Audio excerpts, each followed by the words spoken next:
이창용 한국은행 총재가 수도권 부동산 가격 상승의 근본 원인으로 입시 경쟁 과열을 지목하며 대학이 지역별 균형 선발제 도입을 해법으로 제시했습니다. 이 총재는 27일 서울관악구 서울대 우석경제관에서 열린 한국은행 서울대 국가미래전략권 공동 심포지엄 폐회사를 통해 이 같은 견해를 밝혔습니다.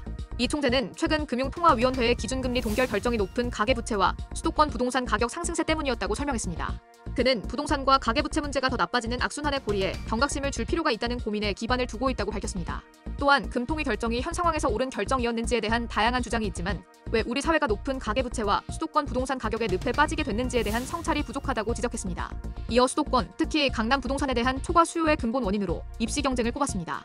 이 총재는 입시 경쟁이 치열해지고 사교육이 중요해지다 보니 자녀가 학교에 갈 나이가 되면 서울로 그리고 강남으로 주택 구입이 어려우면 전세라도 진입하고자 한다며 이후 자녀가 대학에 입학하고 나면 또 다음 세대가 똑같은 목적으로 진입을 기다리고 있다고 설명했습니다. 특히 교육열에서 파생된 끝없는 수요가 강남 부동산 불패의 신화를 고착화시킨 것이라고 분석했습니다. 이 같은 문제를 해결하기 위해 한국은행은 지역별 균형 선발제를 제안했습니다. 이는 대학이 지역별 학령 인구 비율을 반영해 학생들을 선발하는 방식입니다. 이 총재는 지역 균형 전형으로 입학한 학생들의 학업 성과가 다른 학생보다 전혀 뒤처지지 않는 것은 이 제도가 수월성을 희생하지 않으면서 다양성을 제고할 수 있다는 것을 반증한다고 강조했습니다. 이어 이 제안이 정부 정책이나 법 제도 변경 없이도 서울대, 연세대, 고려대 등 주요 대학의 결단만으로 큰 파급 효과를 일으킬 수 있다고 주장했습니다. 이 총재는 이를 통해 대치동 학원이 전국으로 분산되고 지방 학생이 입시를 위해 서울로 이주해올 필요가 없어지는 등 악순환의 고리가 끊어질 수 있다고 전망했습니다. 이 총재는 구조개혁의 시급성도 강조했습니다. 이 총재는 해 날 때 지붕을 고쳐야 한다는 격언을 인용하면서 더 안타까운 점은 이제 우리에게 해 날 때를 기다려 구조개혁을 추진할 여유가 없다는 것이라고 비유했습니다. 이어 태풍만 아니라면 날씨가 흐려도 단기 경제정책과 구조개혁을 함께 추진할 수밖에 없는 상황이라고 강조했습니다.